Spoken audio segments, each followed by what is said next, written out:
Muy buenos días, estudiantes de los grados 9.2, 9.3, 9.4, 9.5 y 9.6 en Economía.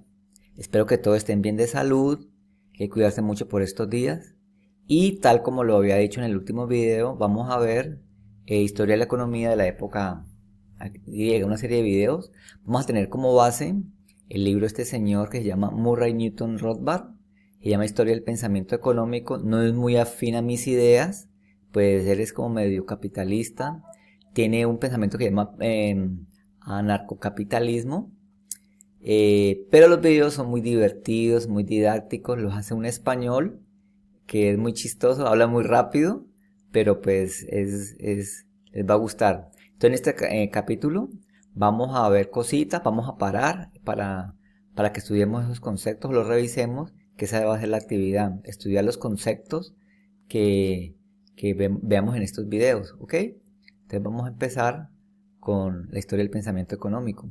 Lineal. Por ejemplo, en la Edad Media española ya se descubrió por qué las cosas valen lo que valen. Sin embargo, pensadores posteriores en el tiempo y más famosos en nuestros días fallaron en entender algo que ya había sido entendido y nos liaron a todos. Anterior incluso a la Edad Media ya se había intuido esto, y es que todo comenzó con los griegos, como es de costumbre. Entonces vamos a empezar con Estamos los en el año griegos. 700 a.C., cuando aparece en la ciudad griega de Acra un hombre llamado Hesíodo. La Grecia de Hesíodo no es la Grecia que todos tenemos en mente, sino que era una Grecia más arcaica. Aún faltaban muchos años para el nacimiento de los grandes pensadores griegos. Acra era un lugar duro.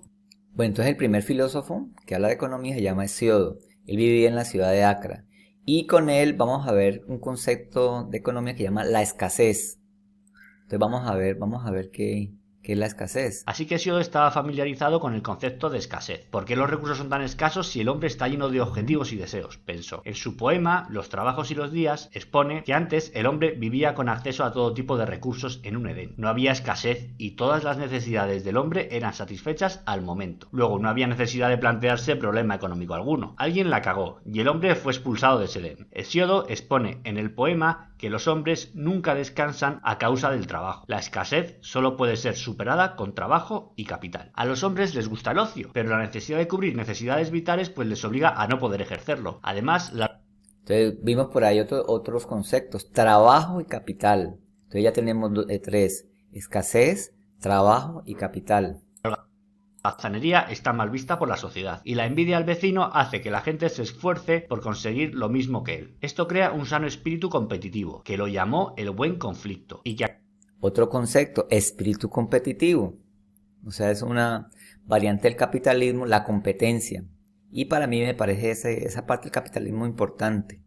O sea, yo soy anticapitalista, pero me parece que lo de competencia es un concepto que va por buen camino. La competencia. Si no hay competencia, no hay calidad, no hay productividad. ¿Ok? acaba resolviendo el problema de la escasez. Esta competencia hace prosperar a las sociedades y hay que protegerla, por lo que Hesíodo condena otros métodos de enriquecerse, como el robo, diciendo que la justicia debe actuar para que esto no ocurra. 2 siglos después llegó Pitágoras. A Bueno, Pitágoras le encantó. recordemos que la época de Hesíodo es 700 antes de Cristo, una Grecia muy arcaica, no es la época de Alejandro Magno que viene mucho después, la época pues ya dura de la filosofía griega, de la economía griega, de la cultura griega, no, esa todavía no. Entonces luego viene Pitágoras. Pitágoras era un filósofo de los números. Vamos a ver qué dice Pitágoras. Encantaban los números. Pensaba que todo se podría expresar en base a los números. Algo muy útil para calcular áreas y para las ciencias puras, pero nefasto para entender las sociedades. Pitágoras no habló de economía, pero su mantra de que la única realidad es el número influiría en los filósofos posteriores, y es el embrión que dio lugar al arrogante ingeniero social de nuestros días, dedicado a destruir la Los números. economía en base a modelos económicos delirantes que dan lugar a todo tipo de regulaciones. El siguiente pensamiento económico vino de la mano de Demócrito, quien fue el fundador de la teoría Bueno, recuerden que Demócrito es de la teoría de los átomos, ¿no? Eso lo vemos en biología y química. ¿Ya? Vamos a ver qué dice economía. del valor subjetivo. Para Demócrito, las cosas La teoría del valor subjetivo. Quiere decir que para mí, pues, el valor es personal. No, para algunas personas no va a valer lo mismo, no va a valer lo mismo un televisor que un equipo de sonido o una cámara fotográfica. Se llama valor subjetivo. Subjetivo es como de cada persona, lo que quiere cada persona. No valen lo mismo para cada persona. La misma cosa puede gustar a uno y puede ser indiferente para otro. Enunció la utilidad. Demócrito dijo que la utilidad que un bien tiene para un hombre disminuye a medida que aumenta. Entonces ya tenemos otro concepto, la utilidad. ¿Qué es lo útil para uno? ¿Qué es lo útil para los otros? El valor subjetivo. La oferta de ese bien. Incluso si la oferta es excesiva, la utilidad puede llegar a anularse. También dijo que la riqueza es un O sea, la oferta y la demanda, que hoy lo vimos en el periodo pasado, y la riqueza, ¿no? sentimiento relativo. Una persona que desee pocas cosas puede sentirse rico con la misma cantidad de bienes o servicios que otra persona que desee muchas más. Bienes y servicios. Otro concepto económico, bienes y servicios. Es que para esto nos sirven estos videos, para estudiar todos estos conceptos. Esos conceptos vamos a copiarlos en el cuaderno y lo vamos a investigar. Cosas, y por lo tanto se sienta pobre con idéntica cantidad de bienes y servicios. Además, y aquí la cosa ya se pone seria, intuyó uno de los pilares del tipo de interés, diciendo que como no es seguro que el hombre vaya a hacerse mayor sin morirse antes, la preferencia temporal de los tipos de interés, ojo con eso. La gente desea más cosas ahora que en el futuro. Luego prefiere tener un bien ahora a tenerlo en el futuro. Demócrito vivía en Atenas, donde las costumbres habían dado lugar a un sano sistema basado en la propiedad. Entonces vamos a ver que en Grecia habían dos ciudades pilares. Atenas, o sea, dos ciudades fuertes. Atenas y Esparta. Entonces vamos a ver que Esparta era capitalista, sociedad privada, sociedad de libre iniciativa, como especie del capitalismo, y la enemiga de Atenas de toda la vida fue Esparta. Esparta era una especie de comunismo militar, economía como comunista, ¿ya? Entonces, vamos a ver qué nos dice el autor. Privada. Conocía también Esparta, donde había un colectivismo oligárquico. Viendo las dos sociedades, concluyó que un sistema basado en la propiedad privada es superior, ya que la propiedad privada proporciona un incentivo al esfuerzo y a la responsabilidad. Había observado que cuando la propiedad... Bueno, aquí el autor de una vez nos dice, la propiedad privada del capitalismo es lo mejor para la economía, para el ser humano, en eso sí difiero, pero es entendible pues, porque el autor es capitalista. Era comunal, el ingreso reporta menor placer y el gasto menor dolor. El esfuerzo es más dulce que la holgazanería cuando uno gana para sí aquello por lo que se esfuerza. A medida que Grecia iba creciendo, no tardarían sus pensadores en caer en la fatal arrogancia de que sus ideas podrían organizar y hacer crecer la sociedad mejor que una panda de individuos interactuando libremente en el mercado. Cuando el mercado alcanza un desarrollo donde ya se satisfacen las necesidades más básicas, la gente puede dedicarse a pensar. Algo bueno y necesario a la hora de investigar las ciencias puras, pero fatal cuando se empieza a pensar en un ideal de sociedad. En el próximo vídeo veremos Claro, esa idea de la propiedad privada, la idea del dinero, del interés personal, fue muy criticada. Entonces vamos a ver qué va a pensar en el próximo capítulo Platón y el colectivismo. ¿Qué es el colectivismo? ¿Ok?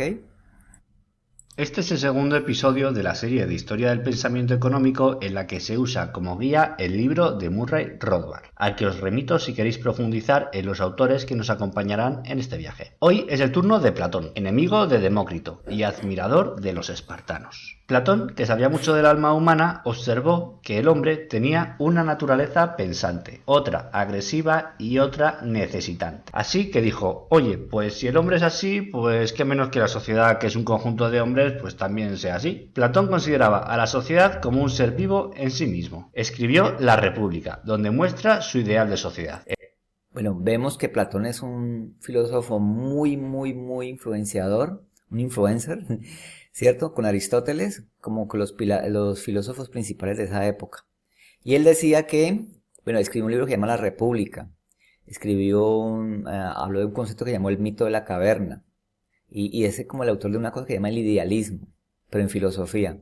¿Pero qué tenía de economía? En esta sociedad, el gobierno estaba en manos de los reyes y los filósofos, cuyo objetivo era garantizar que siempre gobernasen los mejores y más sabios. Un escalón por debajo de estos estaban los guardianes, soldados que defenderían a la sociedad frente a agresiones externas y, por supuesto, agredirían a otras sociedades. En el escalón más bajo estaban sometidos a los escalafones sociales superiores los artesanos, los campesinos y los mercaderes, que entre otros... O sea, hablaba que la sociedad debería ser gobernada por los más preparados, por los filósofos, los pensadores.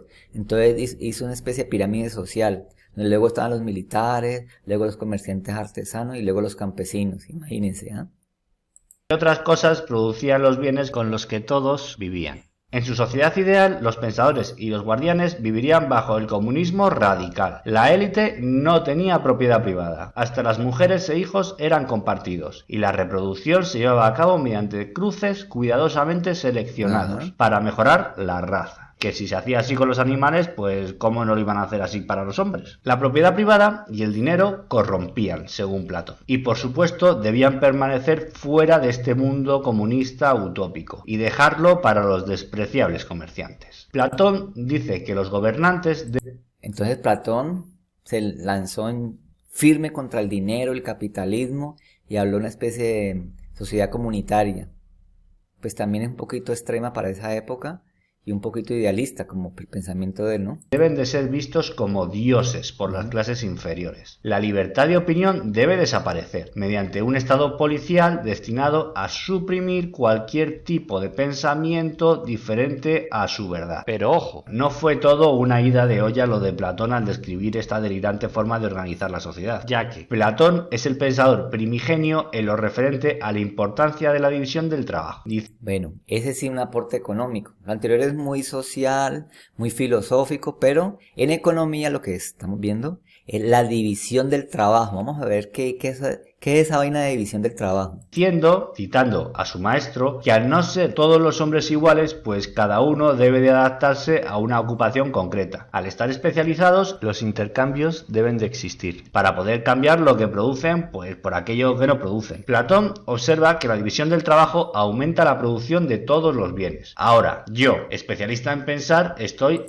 Especialización y producto. Cada persona se basa en una clase de especialización. Ustedes van a ver gremios, van a ver zapateros, costureros, policías, militares, profesores, bueno, comerciantes, de todo. Entonces hay división del trabajo. Aquí, en la élite. Y tú, especialista en comerciar, estás allí, en la mierda. ¿Y qué observó además Platón? Observó un invento que había llegado a Atenas proveniente del reino de Lidia, la moneda. Fernando Díaz de... Entonces, ese es otro aporte de los griegos, el dinero, la moneda.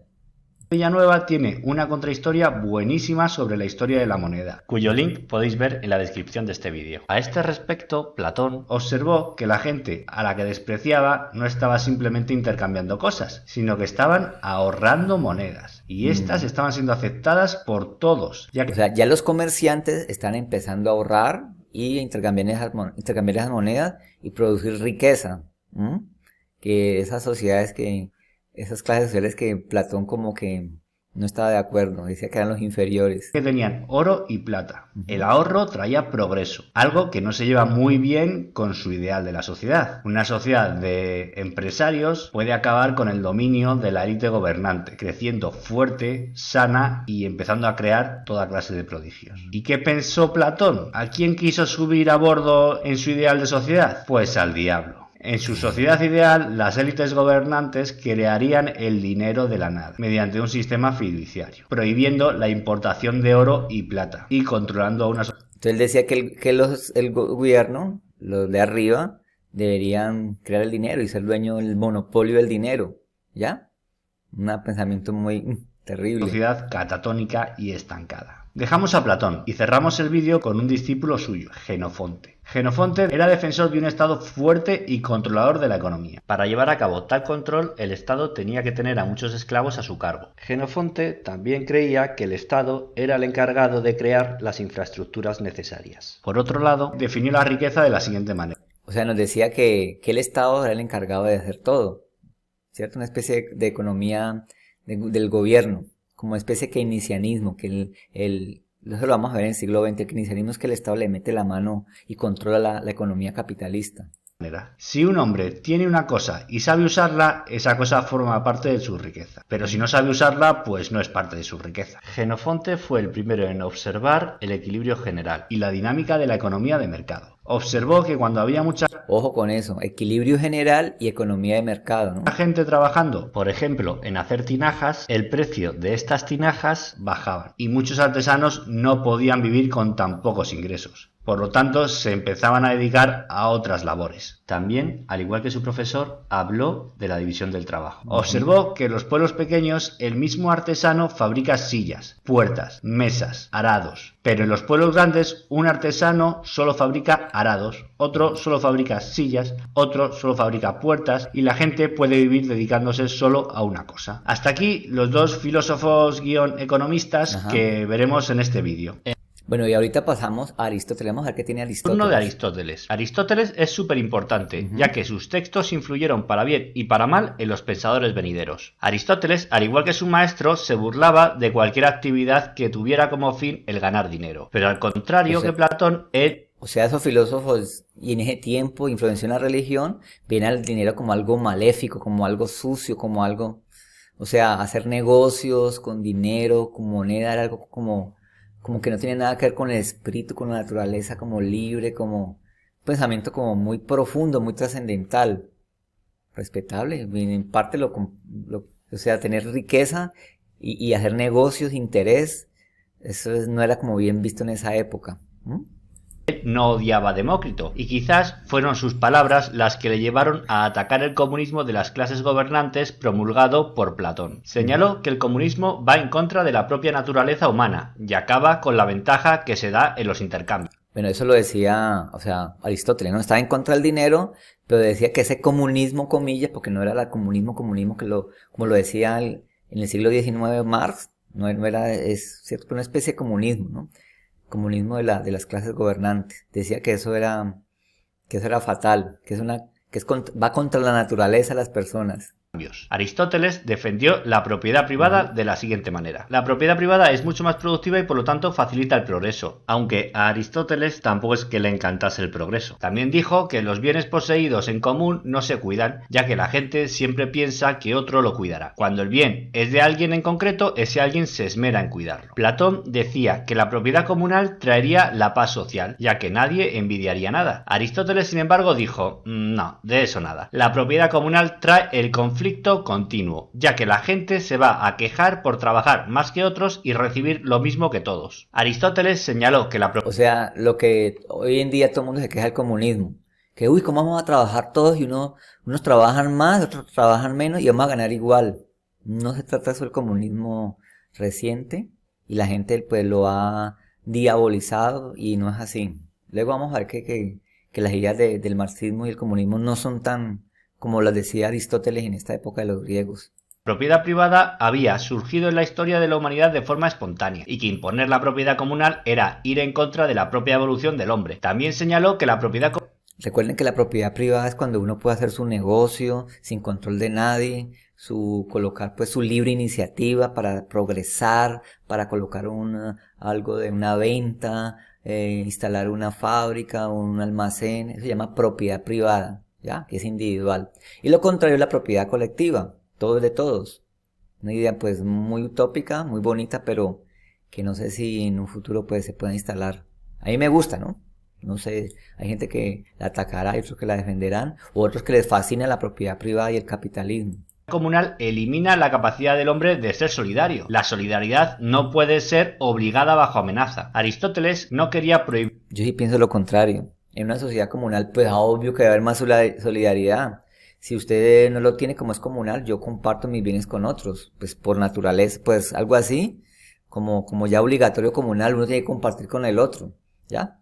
Prohibir la acumulación de riqueza, como sí proponía Platón, pero no le parecía correcto que la gente acumulase riquezas. Lo dejaba a la conciencia de cada... Acumulación. En ese tiempo, recuerde que acumulación era como prohibido, como pecado, como mal visto, acumular, llenarse.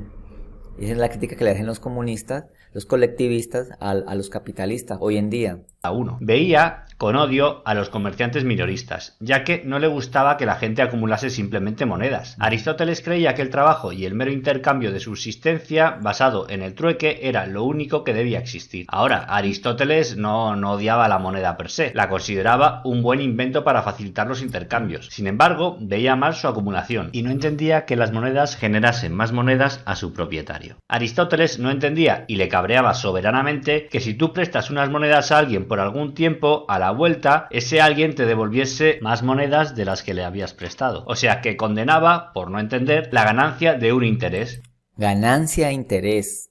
Hasta casi la Edad Media, la ganancia, el interés y el manejo del dinero fue mal visto.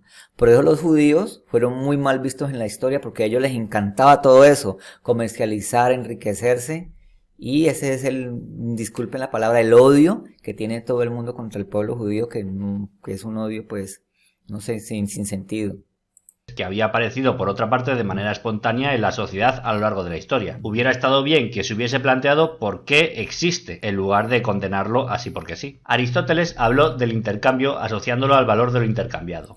Otro concepto de economía, intercambio y valor, para que lo investiguemos. ¿Qué es el intercambio y qué es el valor? Pero no acertó. Dijo que cuando un hombre intercambia con otro, por ejemplo, zapatos por una casa, este intercambio se produce porque ambos valoran de igual manera estos bienes. Solo entonces el intercambio puede considerarse justo. Siguiendo la visión de Pitágoras de que el mundo es número, Aristóteles empezó a intentar explicar esto con números, y se hizo la picha un lío. Y vamos, no hizo nada más que liarse y liar a aquellos que leerían lo escrito por él. Su teoría no puede explicar por qué en el mercado la gente hacía intercambios de manera libre y voluntaria que según su errónea teoría serían injustos. Obviamente hoy sabemos que la gente intercambia cosas porque da más valor a lo que quiere conseguir que a lo que tiene, y por eso se hace el intercambio. Si yo compro un periódico y entrego dinero es porque valoro más el periódico que el dinero que cuesta. Imagínense lo que dice, que uno intercambia por ganar. Pues yo no estoy de acuerdo, ¿no? Porque yo tengo un pensamiento más bien colectivista, tipo socialista comunista, pero de todas maneras pues eso es lo que estamos aquí estudiando, los otros conceptos, y para algunos puede ser válido. Voy a intercambiar y me va a ganar algo, pues no sé, es respetable. Y el kiosquero me lo entrega porque valora más el dinero que el periódico. Bueno, faltarían siglos aún para que alguien hiciese este razonamiento. Aristóteles observó que cosas aparentemente inútiles, como este diamante, tenían más valor para la gente que cosas más útiles, como el mineral de hierro, que sirve para hacer un montonazo de cosas. En base a ello, enunció que cuando un bien se hace más escaso, se vuelve más valioso. Habló de la relación... O sea, lo que vimos de la oferta y la demanda. La escasez hace que sea más alto el costo. Entre los fines que persigue el hombre y los medios para conseguirlos. La gente valora un medio de producción si este es usado para crear algo que valore. Cuanto más se quiera el fin, más se valorarán los bienes necesarios para llegar a ese fin. Habló también de cómo se valoran estos bienes según el tipo de actividad. Para un carpintero es más valioso un martillo que una hoz. Por su parte, para un campesino es más útil una hoz que un martillo. Como consecuencia de esto, un bien con muchas posibilidades de uso es más valorado que un bien con un uso más específico. Habló también de cómo se valoran estos bienes en base a adquirirlos o a perderlos. Veamos al carpintero. Ojo eso, ¿no? Adquisición y pérdida. ¿Qué es adquirir? ¿Qué es perder en economía, no? Y cómo este valora los bienes que tiene su equipo. El martillo será más valorado que el hacha si una vez unido al resto de su equipamiento, este equipamiento es más valorado por el carpintero que si en lugar del martillo añadiésemos el hacha. La otra cara de la moneda es razonar esto en base a su pérdida. El martillo es más valorado que el hacha si para el carpintero su equipamiento pierde más valor por perder el martillo que por perder el hacha. En base a este razonamiento, Aristóteles diría que el martillo es el bien mayor de estos dos para el carpintero. En cuanto a la persecución de la riqueza, abogaba por disminuir el deseo, para así sentirse rico con poco. Era algo muy espiritual, abolir el deseo, como muy de esas filosofías orientales, del budismo, el taoísmo. Bueno, respetable también. Pensamiento que en los días presentes puede resumirse en la típica frase pijo progresista ¿de verdad necesitamos un Starbucks para vivir? Pensamiento económico como tal no hubo más en la antigua Grecia. A medida que la hermosa Grecia de antaño iba decayendo y por lo tanto la escasez empezaba a acampar a sus anchas por las calles de las ciudades, algunos filósofos seguidores de Diógenes predicaron el concepto de desear poco y así ser feliz. Este filósofo era chistosísimo, Diógenes. Él tenía una filosofía que llama el cinismo. Decía que para qué los bienes, para qué la cultura, que hay que vivir como los animales. Allá, él vivía en una tinaja, en un tonel, de madera, como en una vasija grande de madera. Y ahí se metía y vivía y la gente le daba de comer. Eso sí, era muy sabio y muy leído. Pero él decía que toda la naturaleza, todo, vivía como una especie de indigencia intelectual, algo muy extraño. Diógenes, genial. Poco o básicamente nada. Además, estos filósofos señalaban el amor al dinero como un mal. La decadencia del Estado y la lectura de Aristóteles llevó a Zenón de Citio a fundar la escuela estoica, en donde entre muchas otras cosas se empezó a entender que era el hombre el que tenía derechos por encima de cualquier barrera política y no como se promulgaba en base a la doctrina difundida por Sócrates, que es la sociedad en conjunto la que tiene esos derechos. Las ideas estoicas calaron en Roma, gracias, entre otros, a Cicerón, y establecieron los cimientos del derecho romano, en base al cual Roma se desarrolló. Hasta aquí el pensamiento económico de la antigua. Bueno, eso fue la antigua Grecia. Entonces vimos varios filósofos, Hesíodo, vimos a Platón, a Demócrito, bueno, vimos hasta los cínicos, a Zenón, bueno, muchos filósofos. Entonces la idea es que nosotros copiemos en el cuaderno de economía todos esos conceptos y los investiguemos. Y ya en el taller, pues, ya lo vamos a preguntar en forma y para que elaboremos luego esa actividad, ¿ok?